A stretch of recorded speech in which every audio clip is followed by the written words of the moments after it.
Pregnant, last seen in Pueblo, visiting her boyfriend. Friends and family would get text replies back, but they said that it just didn't quite sound like Kelsie. I did have a sinking feeling in my stomach. This unknown man is seen walking to Kelsie Schelling's car and is seen driving away with the car. I mean, we're trying everything. Breaks my heart. Almost 2 years after Kelsie's disappearance, a mysterious message giving everyone hope comes through that Help Find Kelsie Facebook page. It was saying, if I have information about Kelsie, can I remain anonymous? When Laura responds, a man emails her saying, "Ma'am, please, your daughter is not dead."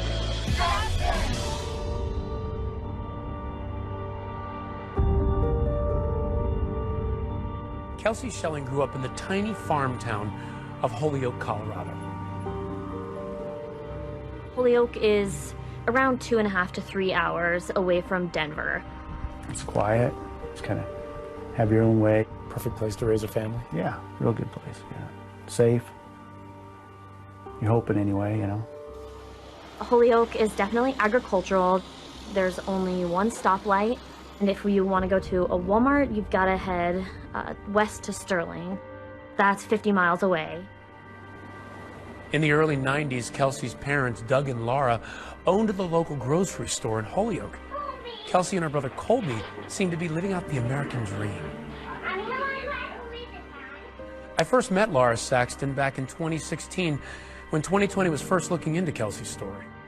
You know, she's just always been a little firecracker.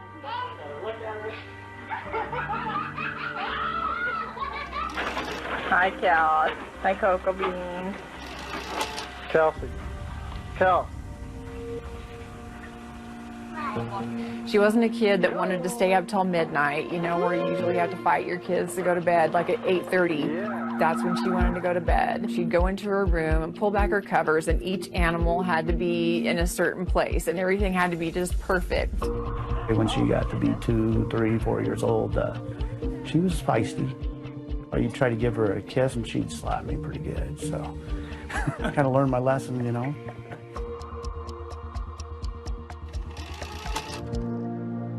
My first impression of Kelsie, she was just an active, outdoors, fun-loving girl, liked to do a lot of sports. When my daughter and Kelsie first met up, their true love was playing basketball together. I was her coach, yeah. Here she is right here. Wow. Is she the point guard? Mm-hmm. When we were still in elementary school, her dad took us out and let us drive on the dirt roads, which is pretty common around here. Kelsie could just laugh about things like that, and her laugh made us laugh. She'd start to giggle, then you would start to giggle, and so that's what made being around Kelsie so special. Kelsie was a tiny little thing, you know, shorter than me. The Kelsie that I knew didn't take a lot of crap off her classmates. You know, she wasn't afraid to stand her ground. But as Kelsie enters her teens, the Schelling family is rocked when Doug and Laura decide to divorce. Going through a divorce is really hard as a kid. Yeah, the split of our parents certainly had an impact on both of us. Colby. Colby lived with me, and Kelsie lived with her mom. It was a real dark time for the whole family. It was a rough age. You know, after her dad and I got divorced, it was just she and I together alone for a lot of years. She was in a bad emotional place, and I don't think that was due to her character and nature. I think that was circumstantial. When Laura and I was going through a divorce, she was on antidepressant pills, and she ended up taking like 3 of them or something. She ended up in the hospital for several days, and it was pretty scary. I mean, I thought we were going to lose her at that point. She was in a coma? She was. I felt like it was a turning point. I mean, when any young school-age kid has parents who are splitting up, that's a lot to take on. She actually stopped doing all of the sports and activities. It seemed like she was more removed. I think Kelsie was just looking for a change. She wanted to figure out what was her niche. Kelsie was always, I think, working through, how do I be better? How do I grow? How do I move past this? Our senior year, she was the prom queen. You don't get that without showing people kindness and respect and truly being embraced by your peers, you know. Kelsie taught me, she taught me perseverance. Eventually, she moves on. She goes to Northeastern Junior College. What did she want to do with her life? She wanted to get a degree in psychology. I think in her heart, she wanted to work with children. We officially became roommates January 2011. If all of us were bored at 3 o'clock in the morning, she'd be the one to say, let's go cause problems, I guess. Not bad problems, she was just, you know, out for a good time. She loved to have fun. That was her favorite thing to do. And for a while, carefree Kelsie is back. And then she meets Dante Lucas. He's about to change her life forever. It was a big deal that she was dating Dante. He was part of the basketball team. They were kind of the popular kids and everything. By the time Kelsie got to know him, she felt proud that she knew who he was because he was somebody to know. He had dreams of making it big in the NBA. Kelsie thought she met the man of her dreams.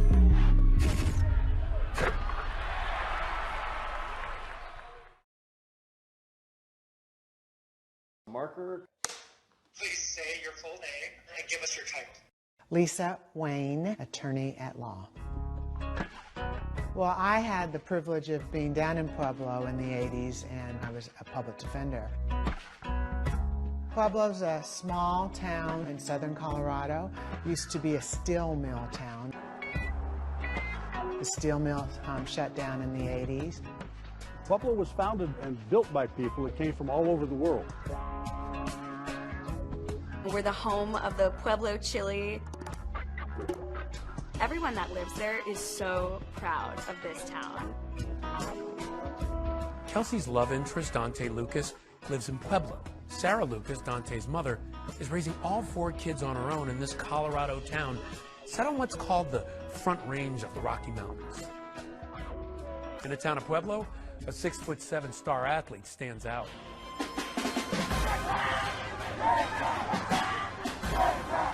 I coached Dante Lucas in youth football. He was a coach's dream. He was a real polite kid, wanted to learn the game of football and just really quiet. Dante Lucas was super close with his mother, Sarah. On the football field, she was one of the most supportive parents. For Dante, football wasn't his sport. I'd say he's a better basketball player, which happened later in his career through high school here in Pueblo. Dante Lucas was a very well-known basketball player. He was going to be the one who made it out of Pueblo.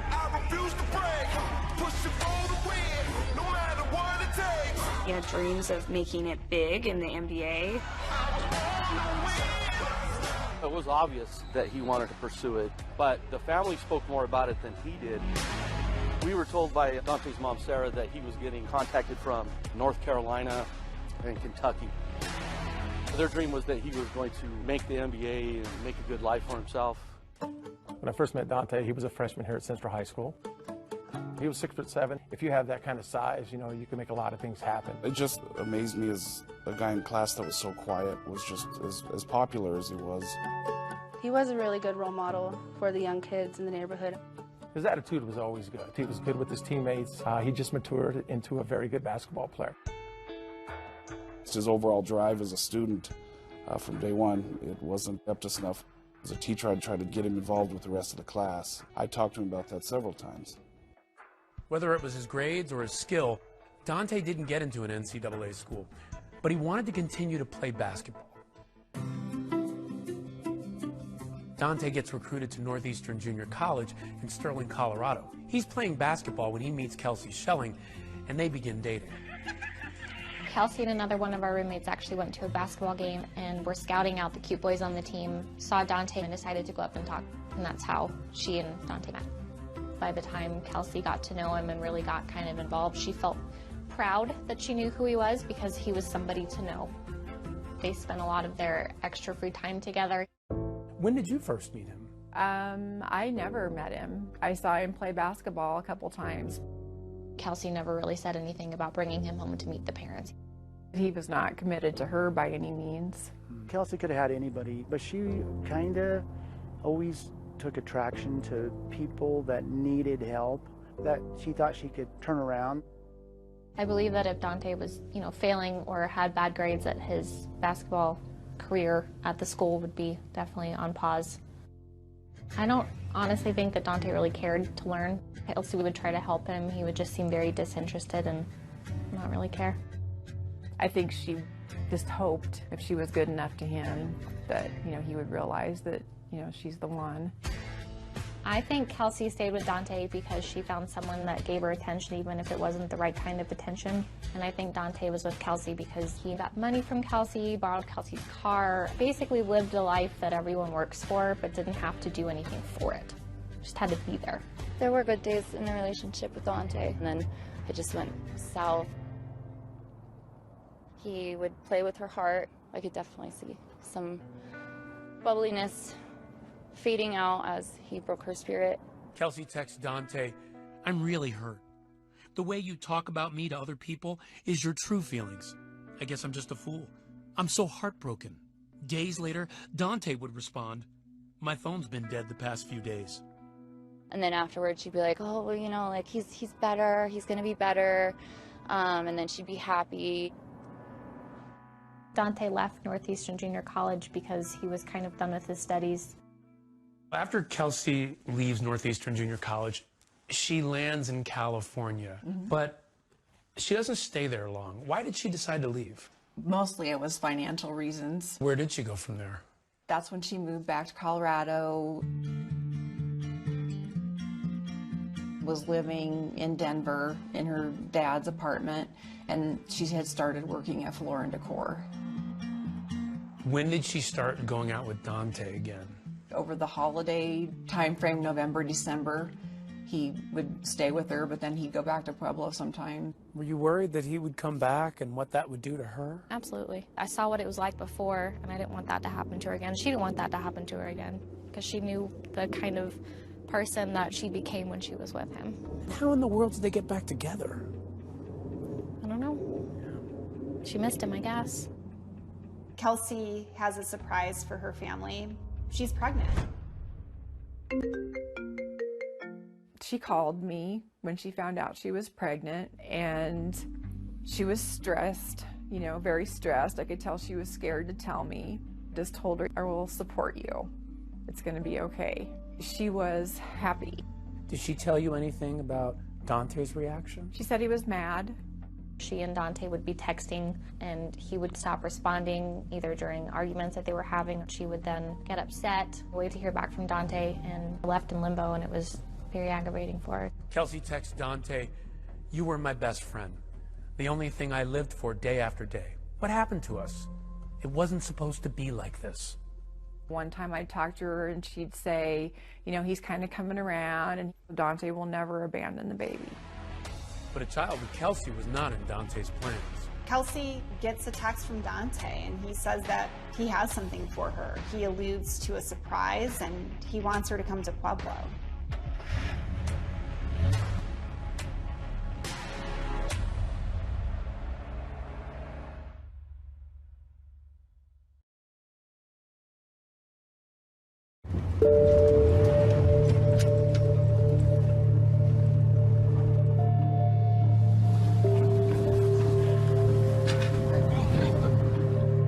Kelsie had come home.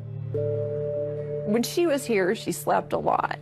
I knew it was hard on her working full-time in Denver. Now with the new pregnancy, she was really tired. I said, "I will support you. Whether Dante is in the picture or not in the picture, it's going to be okay." She was happy. She wanted that baby. She wanted to be a mom. She was in a good place. Yes. So I'm thankful for those couple of days that we got before she went missing. My name is Zach Hillstrom. I am a reporter at the Pueblo Chieftain. I think that people have been trying to fill in the blanks about what happened to Kelsie from the time that it happened, and not just when the mystery seemed like it might be a permanent one. On February 3rd of 2013, Dante Lucas, her boyfriend, was trying to convince Kelsie Schelling to come visit him in Pueblo that day. She responded with a firm no.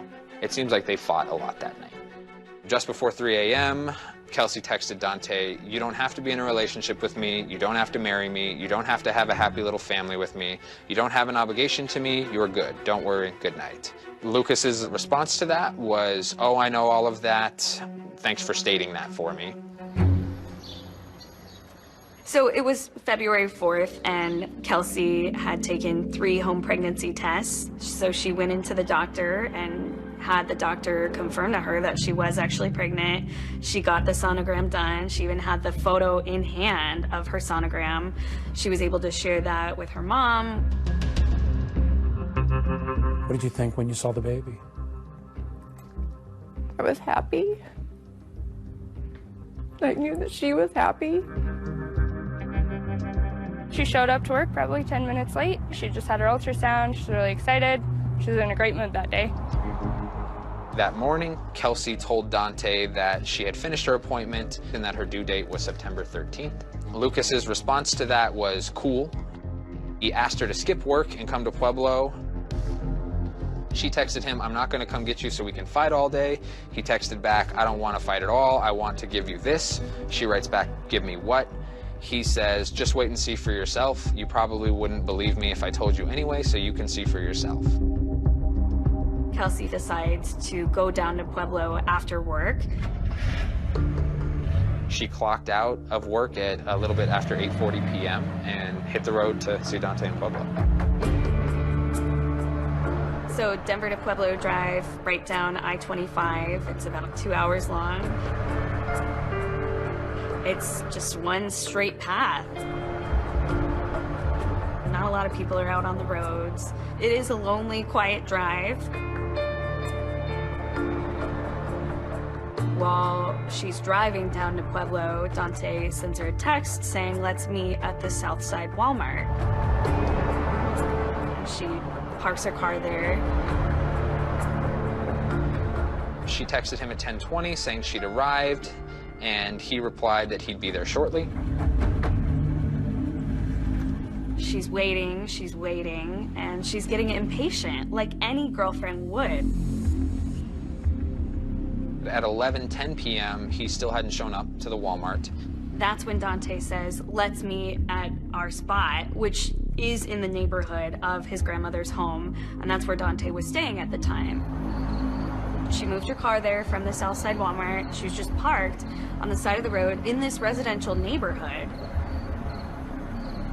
So then she's left waiting there again, and she's still impatiently texting him.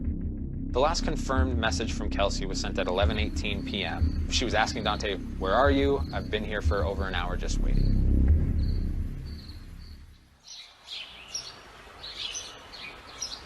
The following day, the 5th, she didn't show up for work. So I tried calling her, couldn't get a response. So then I shot her a text message asking her where she was, why she wasn't at work. Got a text message back right away saying that she was in the hospital having some tests done. And she said that she was not having a baby anymore, it was growing in the wrong place.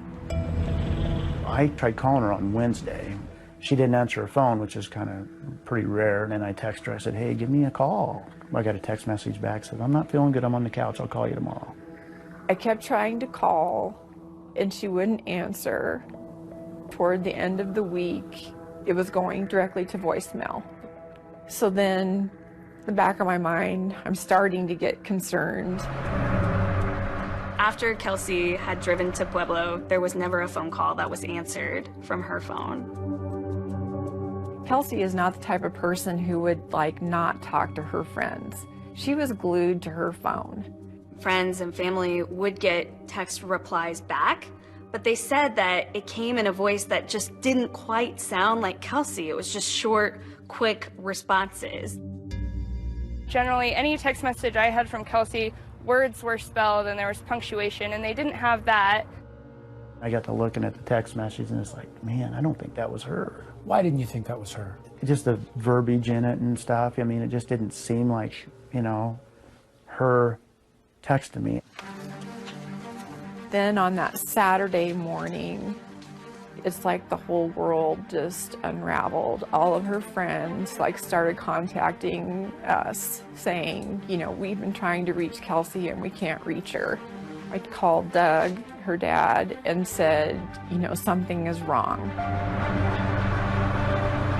And so then we all drove up to Denver that day. Went into the apartment. There was no sign of her in the apartment.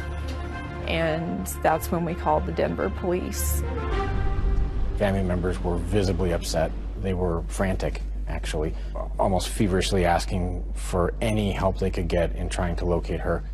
Did you reach out to Dante? I did contact him to ask him, you know, if he knew where she was. What did he sound like on the phone? Because the call that you're making to him is, Kelsie, the woman that you are with, the mother of your child, is missing. We are desperate to find her. Nothing, no. Not worked up, not, you know, just... He's not scared? What can I do? How can I help? No, he just says, if I hear from her, I'll let you know. And then a little bit later, he got back with me. He said, I heard from Kelsie. She called from a private number. She said she doesn't have her phone. And she said she'll be getting a hold of you. Intimating that she's alive, she's out there. And I said, well, can you track that number? And he's like, yeah, I'll try and figure out what the number was. And then, of course, he never did. When this case first came in, I called Dante. He was telling me that he had seen her and had talked with her and spent time with her more recently than any of her family members, any of her friends. After I got off the phone, I did have a sinking feeling in my stomach. The following Friday, February 15th, that morning is when we drove down to Pueblo to turn the investigation over to the Pueblo Police Department. We, in the beginning, were trying not to call him a suspect, just to try to build a rapport with him and try to sit down and get him to open up. Can you kind of tell me just briefly what happened? Well, Tuesday morning, early Tuesday morning, she came down to Pueblo. During the course of the interrogation with Dante Lucas, he reveals some pretty shocking things about Kelsie and about the baby.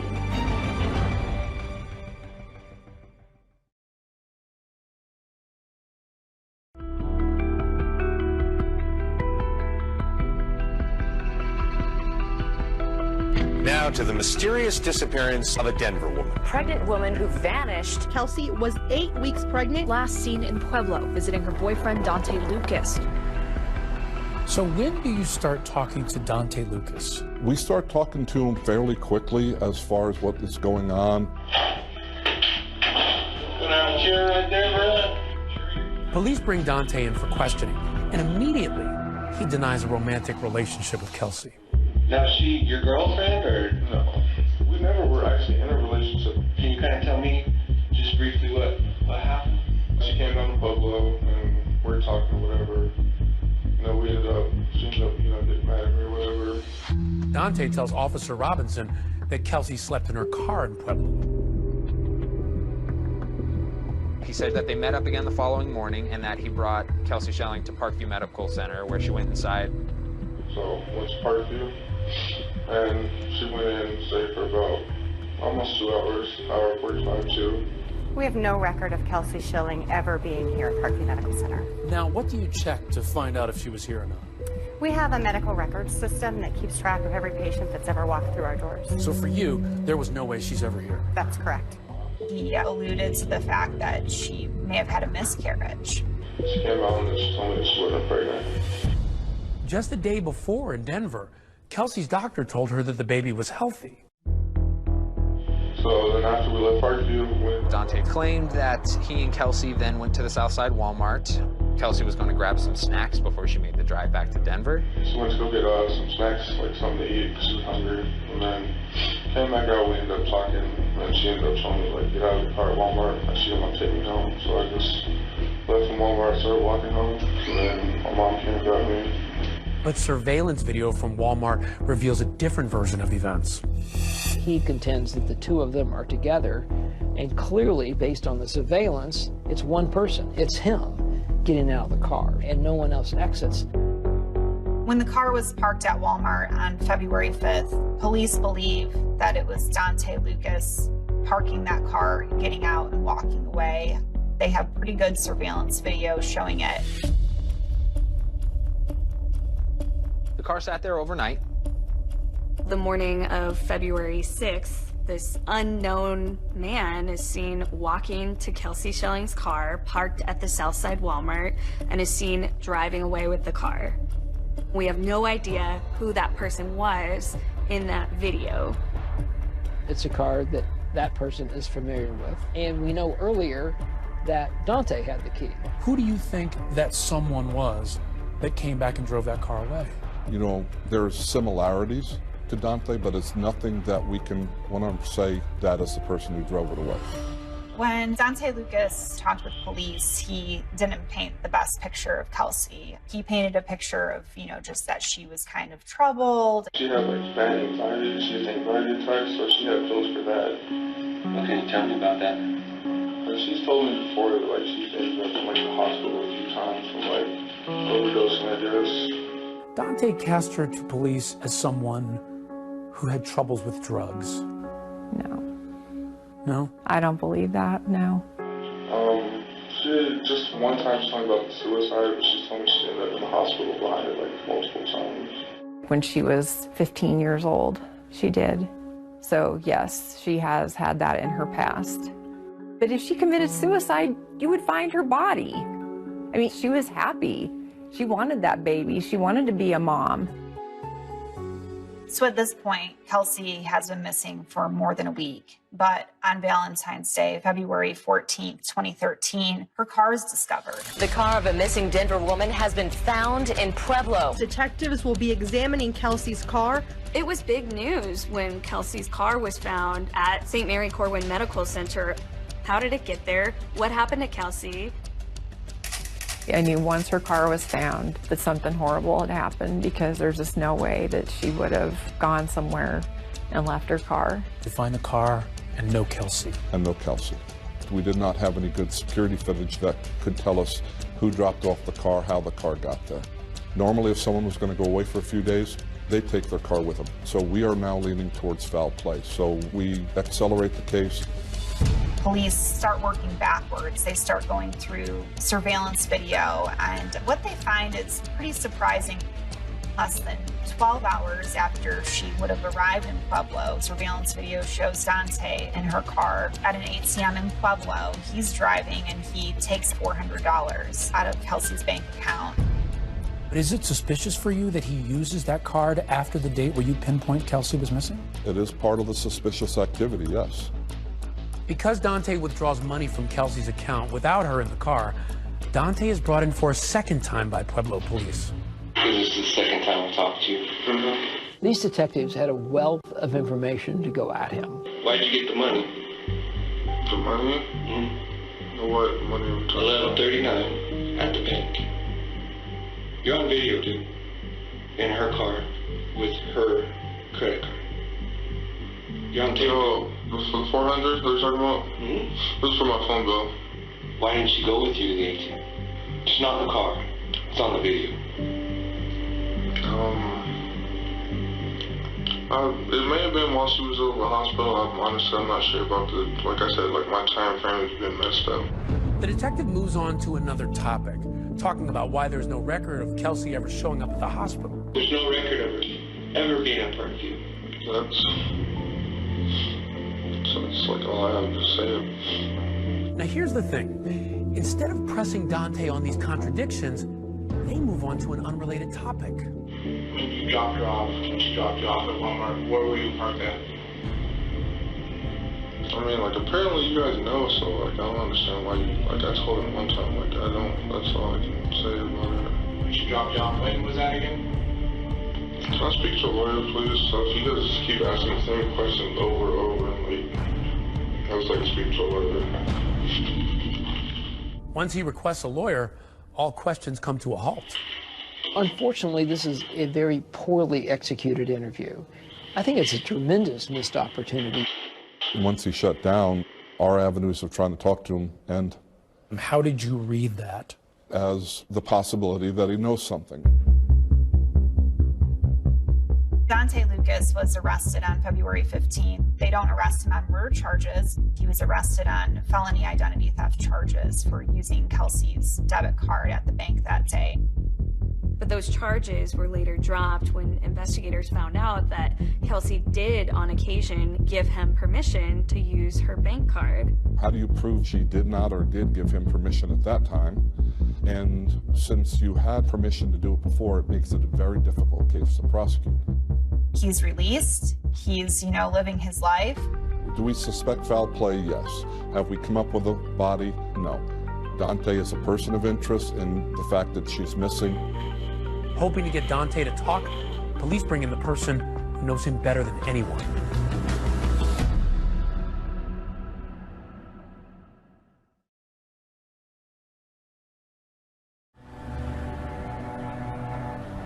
Mysterious disappearance. And the disappearance of Kelsie Schelling. Missing pregnant woman and her unborn baby.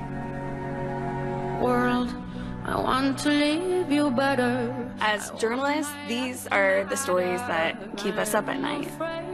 This was a story that I spent 4 years working on and reporting on. 5 years of no answers. I wanted so badly for there to be justice in this case. To let you see Even though Kelsie's car was found in Pueblo, Kelsie hadn't been found.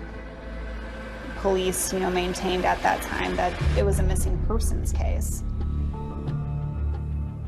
When the charges of identity theft are dropped in March of 2013, police can't get Dante to talk again. You'll have a chair right there. I'll grab your water and we'll be back in a second. So they take a different tact.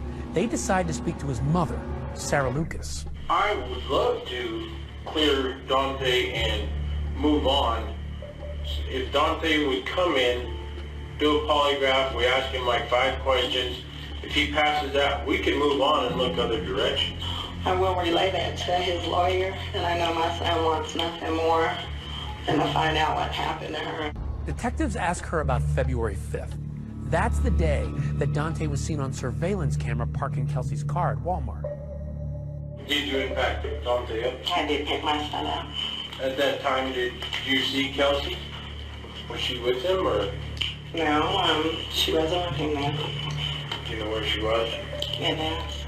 Sarah gives Dante an alibi for his whereabouts on February 6th, when that unknown man is seen moving Kelsie's car from the Walmart. On the 6th, Dante, or somebody that looks remarkably similar to Dante, I'm not going to say 100% was him, but went back and picked it up. There's no way that was him. There's no way he was at home. I know my son, he's not capable of hurting anybody. But it's been 3 years since this case happened. No one's been charged.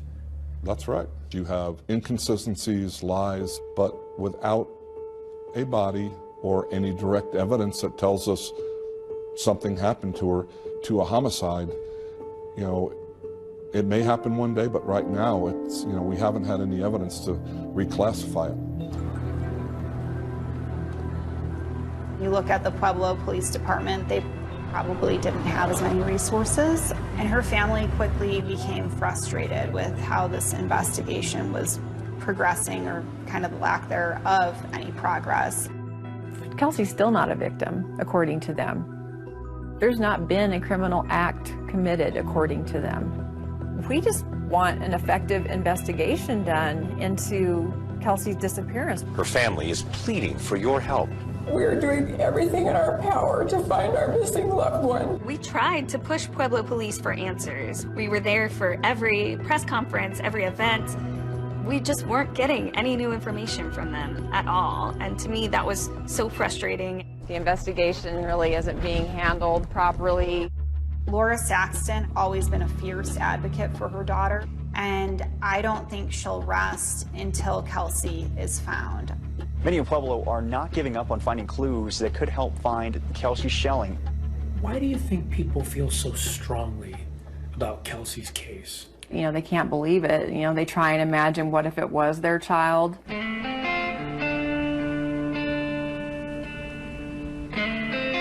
We're gonna break up again over here. In May of that year when she went missing, they started doing their own searches because they didn't think police were looking hard enough. The whole community was rallying. There were so many searches for her body all over the city of Pueblo. This is probably one of the largest groups we've had in a while. After 3 years, that means a lot, so thank you. Come on, kid. People were scattering, just looking for any shred of evidence. It's becoming harder to come back.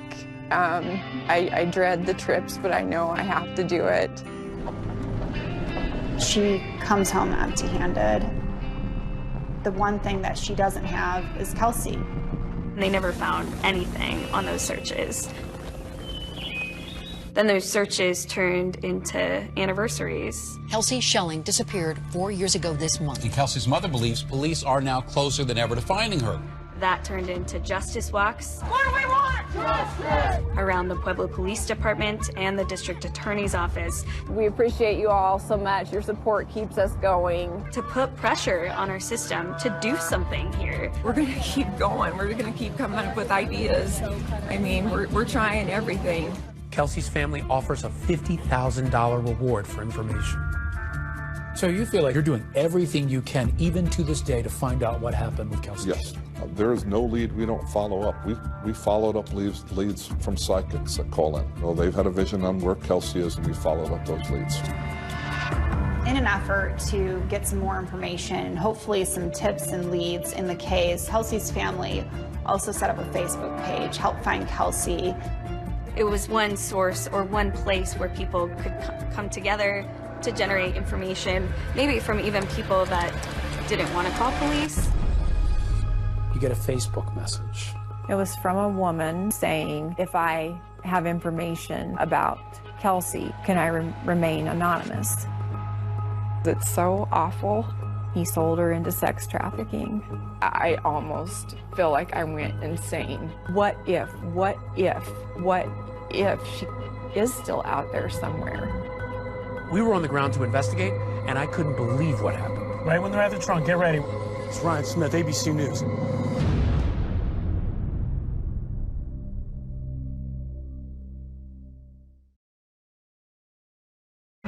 The car sat there overnight. This unknown man is seen walking to Kelsie Schelling's car and is seen driving away with the car. And Kelsie's just gone. Kelsie had taken 3 home pregnancy tests. Now, is she your girlfriend or no? We never were actually in a relationship. The lead suspect stops talking. Can I speak to a lawyer, please? It's a dead end. These are the stories that keep us up at night. But an undercover volunteer befriends him. I had to play the role that I didn't know what was happening, so I was like, oh my gosh, what's going on? Like, what is happening? Okay, they're both rolling now. There's a sting operation. Right when they're at the trunk, get ready. We're about 10 seconds away. Marcus Ryan Smith, ABC News. How you doing? I know that my testimony could potentially help take him down. The anxiety level was high, the tension was high. A witness in the Dante Lucas trial was found shot to death. Another moment where your jaw hit the floor. When they came and told us the verdict was in, we all were just like, oh my God. Her mother simply won't give up on finding Kelsie.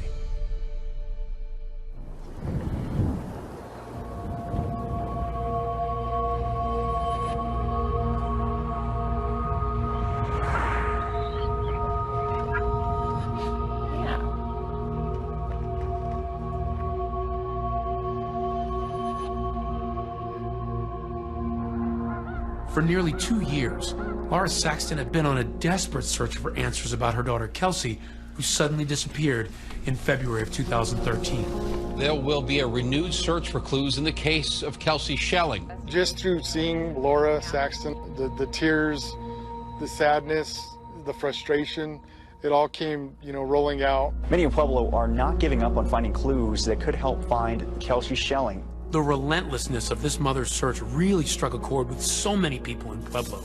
Scores of locals turned out to help Laura search all around the Pueblo area for any trace of Kelsie. Over here on this other hike in 2 more groups. The ride home is always really tough, going home empty-handed, emotionally and physically. Is it hard to keep hope? As far as the hope of actually finding her, that dwindles, you know, every day. But then, in October of 2015, nearly 2 years after Kelsie's disappearance, there's a shocking development. A mysterious message giving Laura hope.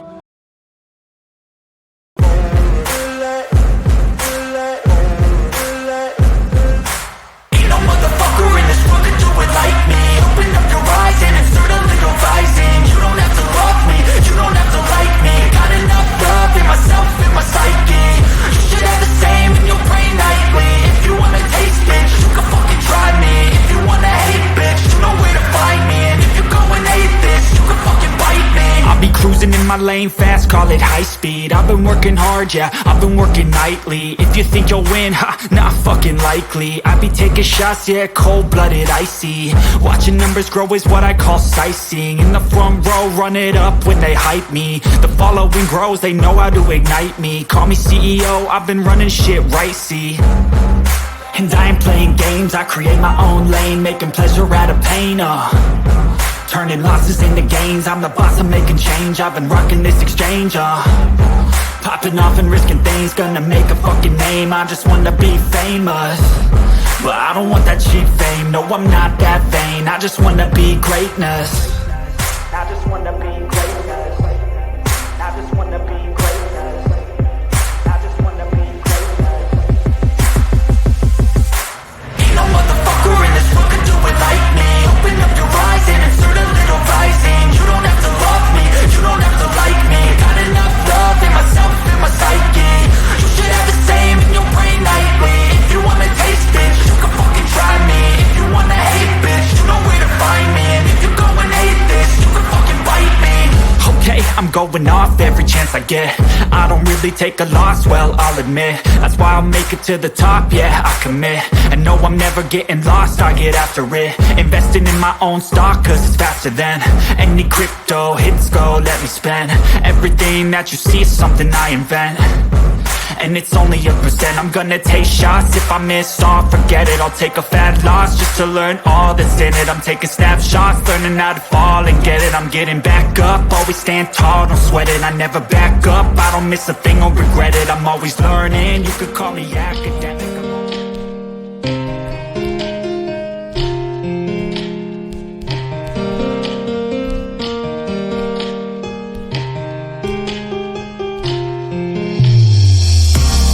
You both got feeling I won't make it through, cause I've been thinking you moved probably when we were hot.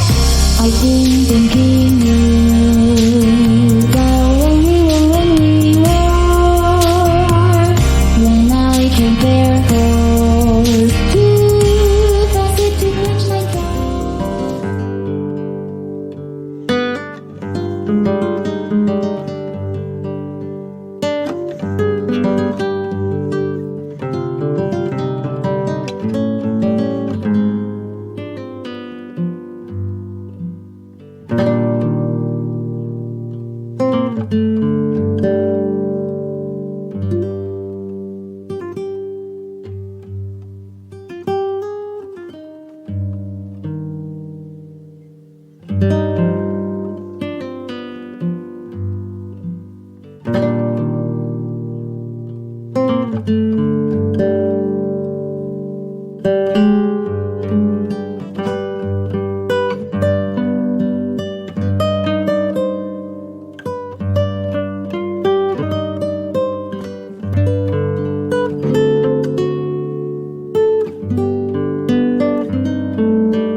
Comes through the Help Find Kelsie Facebook page. That's the page that Laura had set up to gather tips and leads on the case.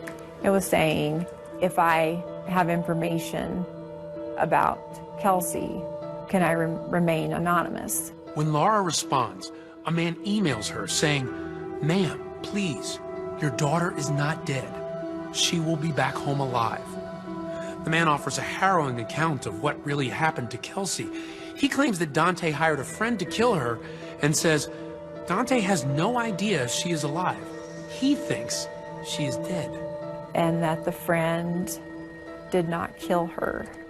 He sold her into sex trafficking. It made me sick. I mean, I could barely function.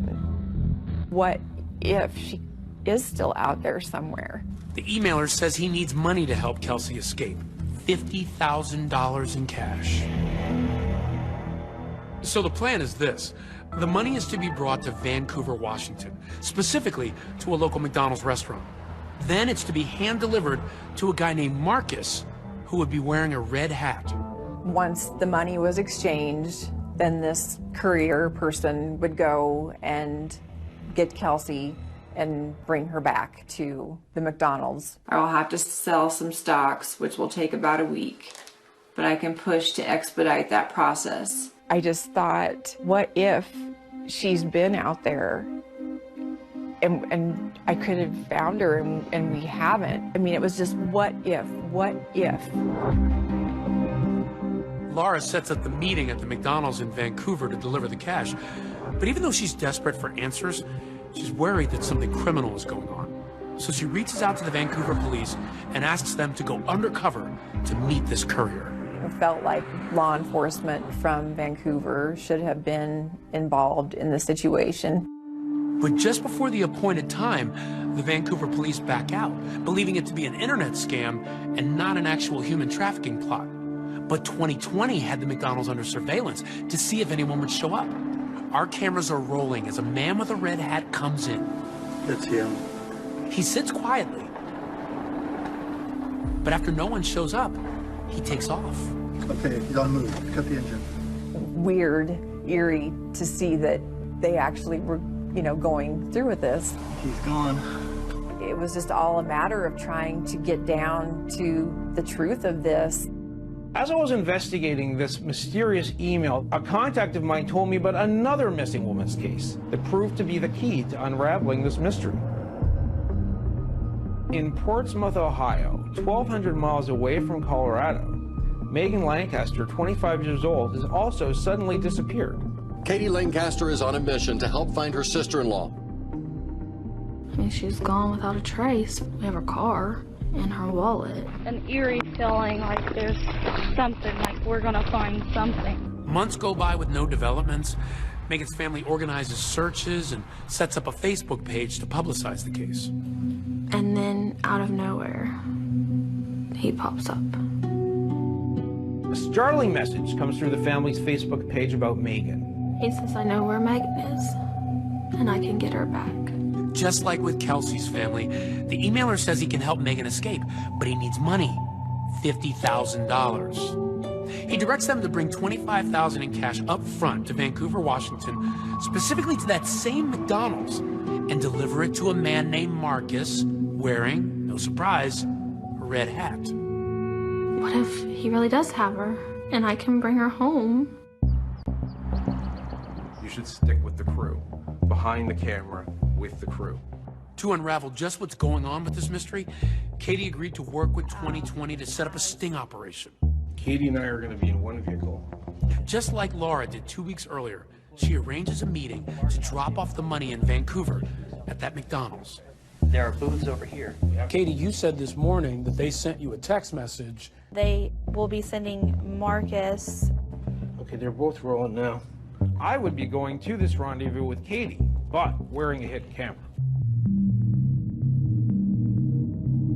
As we walk into the McDonald's at the appointed meet time, we quickly spot Marcus, the man in the red hat, and walk over to him. Katie was instructed not to ask any questions, so I told Marcus, hey, the money is in the trunk of a car parked outside. Right when they're at the trunk, get ready. We're about 10 seconds away. Meanwhile, I was waiting outside with our camera team and a security guard in case this thing went sideways. Okay, let's get ready.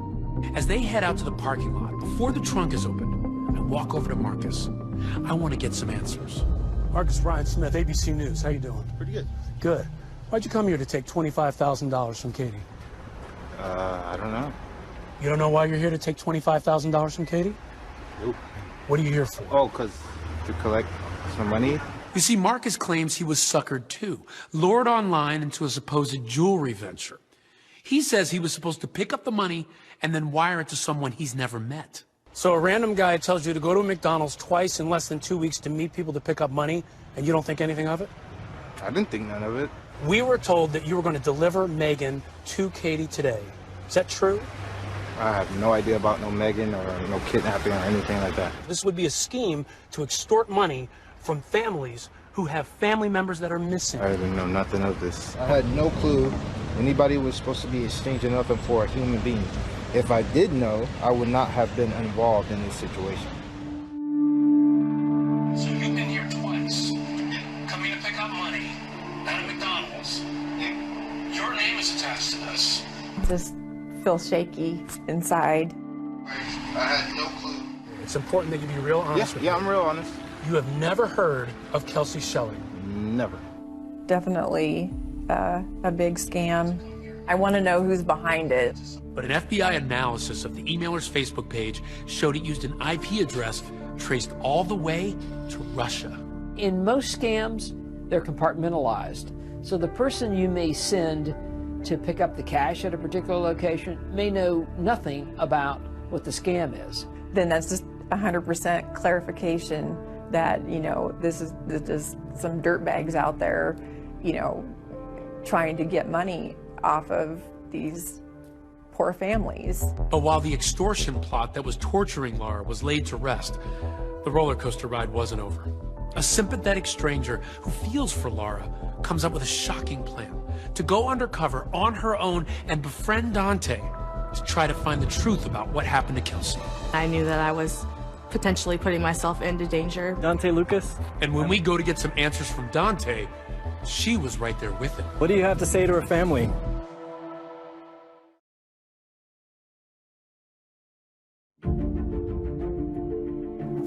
Even though Laura Saxton lives hundreds of miles away from Pueblo, Colorado, the news about her years-long crusade to find her missing daughter continued to resonate with folks living there. Our top story tonight, the search for Kelsie Schelling. Today, law enforcement following new leads in the case. We're going to keep coming up with ideas. I mean, we're trying everything. I felt really heartbroken for her. As a mom, I couldn't even begin to fathom knowing that your child's out there.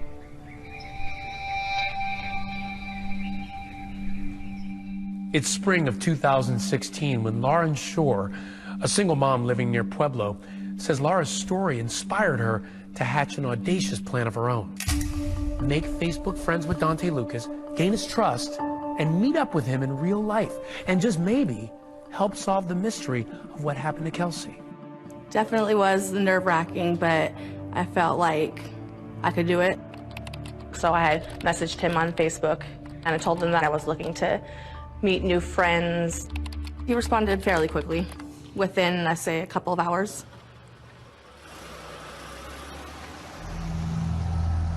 Lauren was eventually able to get Dante to meet her in person.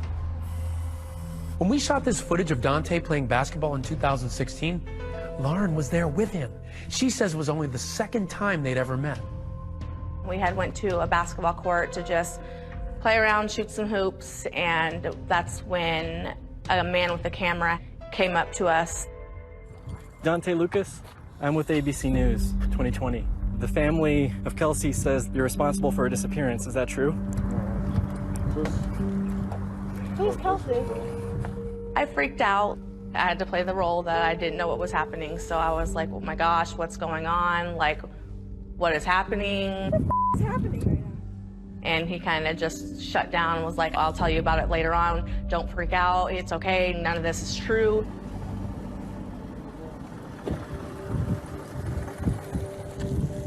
As the weeks go by, Lauren says she's able to develop a close relationship with Dante. We just hang around the family, watch movies, drink a little bit. He always smelt of alcohol. He comes off as very cocky, I feel like. He feels like he's just the man, and he can't do no wrong. Just as she'd planned, Lauren says she got Dante to open up, to trust her enough. The time finally seemed right to ask him about Kelsie. There was only a certain amount of period of time that he would talk about it. 1 minute he had no involvement, he had nothing to do with it, and then he would just shut down and start crying hysterically and get really upset. But Lauren says something very unexpected happened with Dante. Her undercover relationship with him blossomed into romance. I felt like he did genuinely develop feelings for me and did genuinely fall in love with me. He has this way about him that makes you just feel so sorry for him. In the back of my mind, I always kept that he is potentially a murderer. Lauren says her relationship with Dante continued for about a year, but then something happened. There was an incident outside his house that made her realize she was in way over her head. He's like, I want you to marry me. And he showed me the ring, I took the ring. At that point, I was kind of like done, because I didn't want to get in any deeper than I had already gotten into. Despite all the efforts of this clandestine girlfriend, her work doesn't seem to be paying off, and the clock just keeps ticking for Laura Saxton. She's not any closer to knowing the truth about what happened to Kelsie. I wasn't happy at all with how things were going, and I mean, that's one big reason why I wanted to do the first story with you guys. Was I was hoping that that would somehow bring something out into the light. Tonight on 2020, when do you stop looking for a pregnant daughter who's vanished? In May of 2016, our first 2020 program on the Kelsie Schelling case hits the airwaves. The very day of our broadcast, there's a big announcement regarding the investigation into Kelsie's disappearance. The Colorado Bureau of Investigation was going to join the case. That was news to me, so I was kind of like, oh my God, this is awesome. I think once that 2020 special aired, it really turned up the heat on Pueblo police and on this case. Taking over the case, Pueblo Police Department Commander Eric Bravo and CBI agent Kevin Torres. Working together, they moved fast, turning it from a missing persons case into a full-blown criminal investigation. It was a homicide investigation in our eyes, so I immediately started working on setting a plan into motion how we wanted to proceed. Police got a tip that led them to believe Schelling's body might be in Dante's backyard. It's not long before police dig up the yard of the house where Dante and his family had been staying. So we thought, man, you know, we really have something. But it went from elation to satisfaction. You know, that day it just seemed like we were there, and then it slipped away. During the investigation, Agent Torres finds out about Dante's relationship with Lawrence Shore. When he interviews Shore, she reveals that Dante had made a key admission to her about Kelsie's disappearance. And it's about that Walmart surveillance video of the mystery man walking over to her car and then driving off with it. She confirmed for us Dante admitting it was him in the Walmart surveillance video. She also informed us that Dante admitted to her dropping Kelsie's car off at St. Mary Corwin Hospital. The piece of information that Lauren provided to us was a pretty crucial piece at that point. Then, in late 2017, there's a huge development that will totally transform the case. A Pueblo man tells police that Dante and other family members had attacked him in front of their home and stolen $1,000 from him. Now that gives police a reason to arrest Dante. I had information that Dante was leaving Pueblo and was heading to DIA, where he seemingly intended to board a flight to Tucson. And the concern was that he may take other efforts to meet friends in Mexico. Boy, the anxiety level was high, the tension was high. The time was ticking away, and the tires were turning on the road. And Dante was within 20 minutes of getting on a plane for Tucson, Arizona, when he was arrested. When he was arrested, there was hope across the community that maybe investigators would finally get some answers in this case. We decided that the next day would be the day that we would send a couple detectives back in to try and answer some of the questions that we didn't have answered. During his interrogation, Dante finally breaks down and comes clean, confirming Lawrence Shore's account that he was the one seen in that Walmart video. So that information that he confirmed that that was him was huge. You see, it was that admission, combined with the wealth of evidence from text messages, cell phone records, and surveillance video already gathered, all of that was enough for prosecutors to move forward. At the end of the day, I said, I think we have enough here to go forward. I ethically believe that Dante Lucas killed Kelsie Schelling. and I think we have the evidence to prove it. A major development, the ex-boyfriend of a pregnant Denver woman who went missing 4 years ago. He now faces charges of first-degree murder. How were you thinking as his trial approached? Are you thinking justice will be done? I put a lot of things on hold because I just was, sure it was going to happen and, wanted to be ready to go. So after 8 years, Daunte Lucas is finally in court, and the prosecution has a surprise witness. That just took the whole room's breath away. No one saw that coming.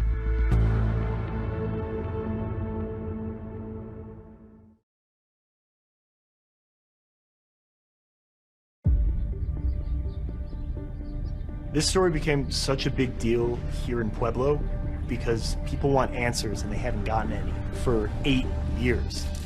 Daunte Lucas, the Pueblo man accused of murdering his pregnant ex-girlfriend Kelsie Schelling nearly 8 years ago, is headed to trial tomorrow. Did I think it was going to be a tough case? Absolutely. And we well may not win it. But I owe it to the family, I think I owe it to Kelsie, to go forward and try this case. KRDO News Channel 13's Dan Beatty has been following this case and the trial for more than 2 years. I was anticipating there to just be a mad rush of reporters who were going to try to get into the courtroom. I was very worried that I might not even get a seat. You could feel the anticipation. When I saw Laura Saxton walk into the judicial building, you could tell this was a day she's been waiting for a long time. Denver 7's Liz Gilardi in Pueblo today for opening statements. Liz, you have been with this case every step of the way now for all these years. The prosecution simply started out and they said, this is not a missing persons case. This is a homicide case. The case that the prosecution was making right off the jump was, one, they were going to prove through text messages and surveillance video that Daunte Lucas has to be the one responsible for Kelsie Schelling's death. These were two people in a relationship. Kelsie Schelling became pregnant. Daunte Lucas didn't want to have a baby. And he made sure that didn't happen. I know that she had mentioned Kelsie Schelling's Chevy Cruze. The prosecution said this car tells a story, and they told the jurors that you will see Daunte Lucas moving this car around Pueblo in the days after she went missing. The idea that someone can essentially disappear without a trace, I think, is kind of a counterintuitive thought for people to have. Prosecutors think there's enough evidence to convict Lucas even without a body, but the defense disagrees. In the opening statements, the defense said this is a missing persons case. This has always been a missing persons case. They said there's no body, there's no evidence. Why should you believe that Daunte Lucas killed her? They do not have a crime scene. They do not have a murder weapon. Today, the jury got a detailed look at some of the text messages exchanged between them. For the prosecutors, their goal was to show that those text messages showed intent, showed that Daunte Lucas consistently lied, not only to investigators, but to Laura Saxton herself. What they refer to as his luring of Kelsie Schelling to Pueblo. The prosecution say that he lured her there to end her life.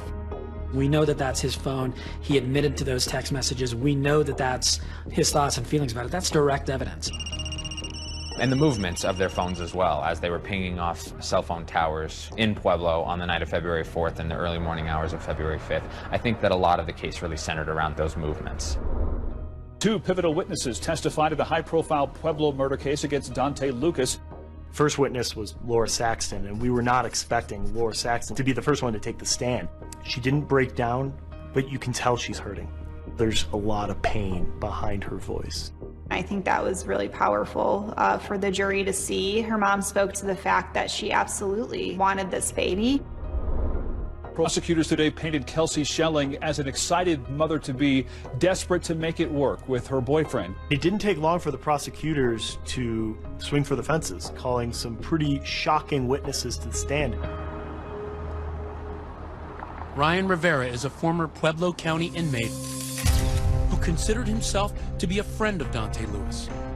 And when he took the stand, he said that Dante Lucas told him that they're never going to find Kelsie Schelling's body, that just took the whole room's breath away. Ryan Rivera, he was the only person who came forward over the duration of this trial that really said, Dante told me he did this. I wasn't in the courtroom, but well, jailhouse snitch on its face is just not credible. I mean, that's the assumption that we believe jurors have, and it's the assumption we have as defense lawyers. Why would this person do it? What's the benefit? What's the motive? There was no deals made about charges he would get to plead to, time he would get to serve. There was no deals like that. There were a lot of names on the prosecutor's list that I was shocked by, but Sarah Lucas certainly topped that list. When you saw that Sarah Lucas was on the prosecution side, everyone wondered, what is she going to say? The one important thing that I've kind of mentioned, she confirmed, that Dante was the last person left alone with Kelsie. The prosecution painted a picture of a troubled relationship. Some of Kelsie's close friends testified. They pointed toward elements of domestic abuse in Kelsie and Dante's relationship. Something worth pointing out was the prosecution and even the defense made it clear that Dante was using Kelsie for a number of things. For her money, Dante used Kelsie for her apartment in Denver, and Dante used Kelsie for her car. And his argument was, she lets me do it. The defense pushed the narrative that Kelsie Schelling popped pills, was an addict, that Kelsie, when she left Dante Lucas at the Southside Walmart here in Pueblo, that she was going to meet up with a drug dealer. There's no single person, other than the defendant in 2017, who's saying that she was into drugs and that she was a party girl.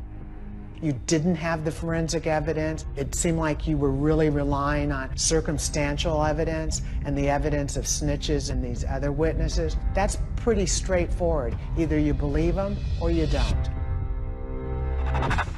The witness list yields more surprises. The ones who make it to court. I know that my testimony could potentially help take him down. And the ones who didn't. Witness 31-year-old Roxanne Martinez was found shot to death. That was a completely unforeseen development in this case.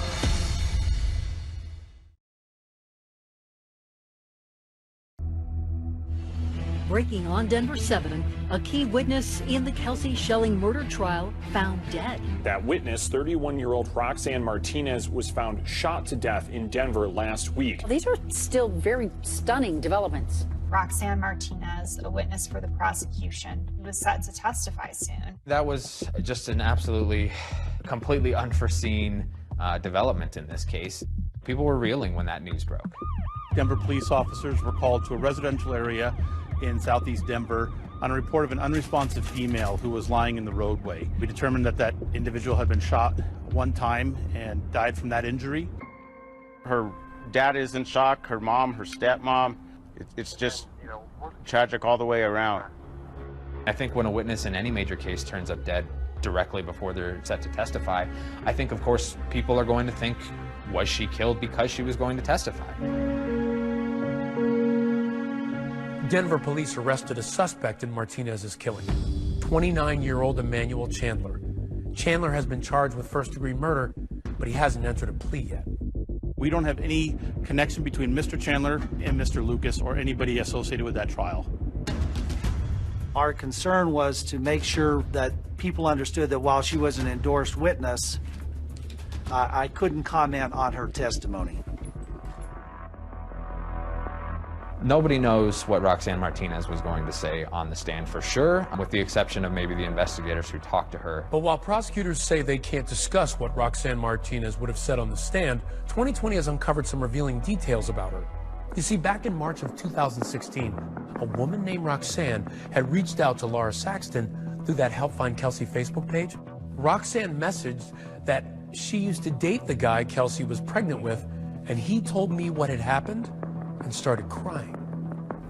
I'm instantly like mixed emotions, like, okay, are you going for the reward, or, you know, are you for real? When Laura asked, do you know where Kelsie is located? Roxanne replied, he told me everything. Yes, I do.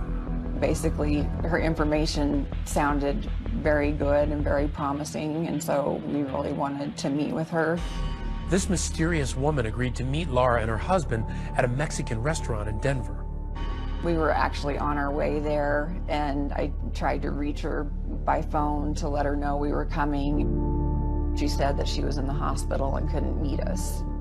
That was kind of the extent of what I really remember. And then, past that, then, that was all turned over to law enforcement to look into further. Authorities say that woman was the same Roxanne who was killed during the trial. I can confirm that CBI followed up and interviewed her, that we did have her as an endorsed witness, that we wanted to testify during trial. The thing that I'm steering clear from is I just don't want to talk about evidence that wasn't actually admitted during trial. Martinez's killing shakes up the trial and threatens to overshadow the testimony of another prosecution witness who had a remarkable story to tell. It's none other than Lauren Shore, that woman who befriended Dante as part of a plan to try to find out what happened to Kelsie. I know that my testimony could potentially help take him down, and that was realistically why I wanted to testify. Shore testifies about Dante's critical admission to her, that he was the mysterious figure seen picking up Kelsie's car after it sat overnight in a Walmart parking lot. I said, so that must have meant that you had dropped the car off at the hospital, correct? And that's when he said, yes, that was him that dropped the car off. When the defense cross-examined Shore, they attack her credibility and her motives, at one point characterizing her as a sex informant because she had a physical relationship with Dante. It's fair game, and if you're going to put yourself out there like she did and sleep with someone, the jury ought to know about that. You're having intimate conversations, and that casts a lot of suspicion on her as a witness. The sex informant part really bothered me because I wasn't having sex with Dante to get answers out of him. I was playing my part and role as girlfriend. So to me, to be called such was really degrading. On the very last day of its case, the prosecution played an interrogation video of Dante confirming Shore's account. The clip that I played at the beginning of my closing was his phrase to detectives, "I lied from the jump. I moved the car." I wanted the jury to hear the defendant in his own words say, "I lied." When it's the defense's turn to present its case, they raise a lot of eyebrows in court. The defense didn't call a single witness to the stand. The defense immediately rested their case. And it was just another moment where your jaw hit the floor. The burden of proof is on the government. It's simply messaging in a very strong way to the jury, they haven't done it. It's not guilty. So it's a strong message. There was just really not a lot of hard forensic evidence to go off of. So as far as, what evidence they put forth to court that was irrefutable, that Dante Lucas killed Kelsie Schelling, I never saw that. After a shocking final day of the trial, the jury was going to deliberate, and I had no idea what was going to happen at that point. I think everybody was just like holding their breath.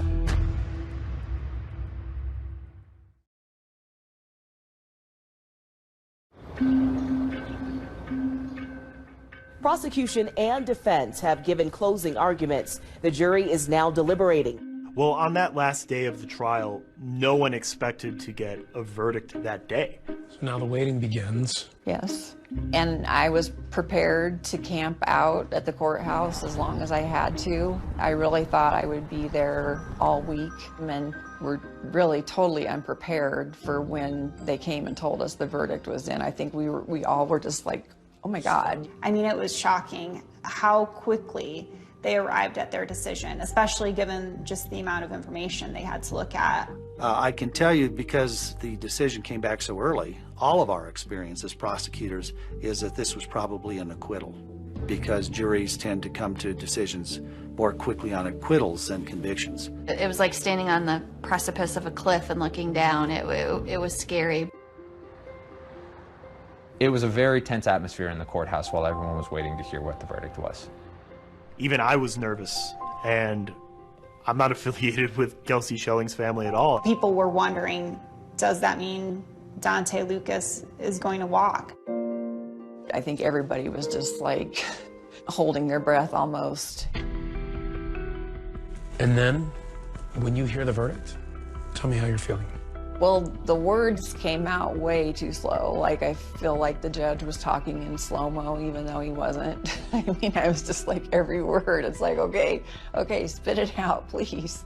And then he finally got to, you know, guilty of first degree, and I think that was the first breath, like, I had taken in a long time. This is a guilty verdict 8 years in the making, and even though Kelsie Schelling's body has never been found, the jury clearly felt there was Prison without parole. It was just so emotional for everybody, for both sides. It's a sad story. It's a sad situation that didn't have to end up like this if he had just let her come home. You mentioned it was a lot of emotions for both sides. Did you find yourself looking over at their side? Daunte was sitting right in front of me. I looked at the back of his head through the whole trial. But, you know, the mother of his child was there, and she broke down, and honestly, my heart hurt for her, hurt for their child, because it didn't have to end up this way. Ryan Rivera's testimony was the biggest bombshell for our trial. It had moved us all. I could hear the gasps even in the masks of fellow jurors. When it came out that he was convicted, I think there was a great feeling of satisfaction.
Not elation. You know, you have to look at it from this side too. Mr. Lucas is a young man, and he was convicted of a criminal crime that shapes his life for however long he lives. I think it's every parent's worst nightmare that a child goes before you, and you can never fully heal that wound. I can tell you, I almost lost a child in the early 80s, and so I had a lot of sympathy with Laura and her family, because I came that close to that tragedy. And that child was the lead prosecutor on this case. So the elected DA is my dad, and Kyle McCarthy, who was obviously on the case with me, is my husband. And we, I don't think, had a night in the last 4 years that we haven't gone home and talked about Kelsie Schelling. Sometimes it's the first thing we talk about when we wake up. Sometimes it's the last thing we talk about before we go to sleep. On Saturdays when we're driving kids around You to know, soccer, yeah. a lot of times we're being told to stop talking about it because they can hear us in the front seat talking about it. We both also had, and I mean, an incredible emotional pull to the family. That is a very special relationship, one that I will value for the rest of my life. Well, I think, I mean, Michelle and Kyle with their closing, they're amazing. I don't even know what other words to use. The first things that she told the reporters outside of the courthouse after the guilty verdict, yes, she was happy, but she was still devastated. So we're very, very thankful for this outcome. But in the end, I didn't get Kelsie back. And that's what I wanted more than anything. So I feel like I didn't do something, I didn't push hard enough on something, or I didn't look enough on something to bring her home. That devastation isn't going anywhere. Like she said, she has to live with that forever. Her goal throughout all of this was to bring Kelsie home, give her a proper burial. So I know she had expressed that in some ways she felt like she had failed in her main mission. I think the investigative team has some ideas where she may rest. If that's where she is, that's just like the worst possibility to me.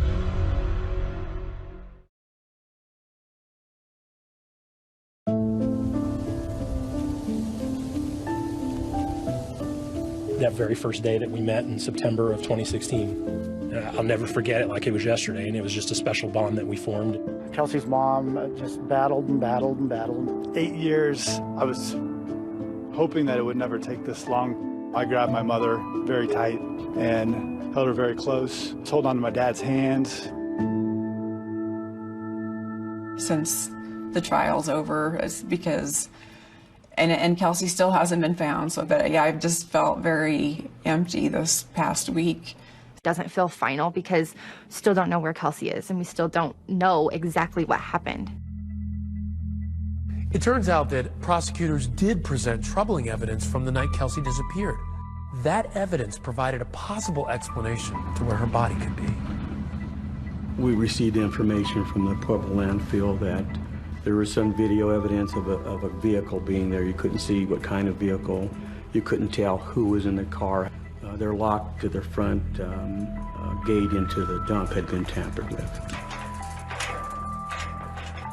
Well, it caught my attention when I grabbed the lock on my hand, and I said, well, somebody tried to get in here overnight. The cell phone records, the pings were all out in that area. So, you know, we suspected that's what happened.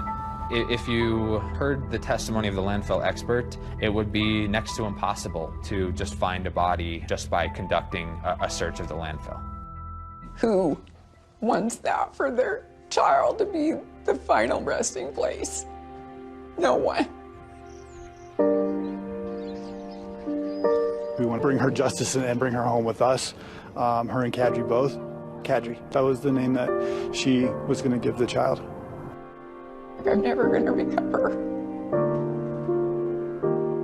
without getting her back, and so I still have nowhere to go to take her flowers, to go sit and talk with her, take her balloons on her birthday, you know, go to see her on the holidays. Hi, Cal. Hi, Coco Bean. How do you want her to be remembered? A little girl with a really big heart, a really big smile, a really big laugh, beautiful eyes, silly. She was so silly. I miss being silly with her. I miss all the things that we didn't get to do together.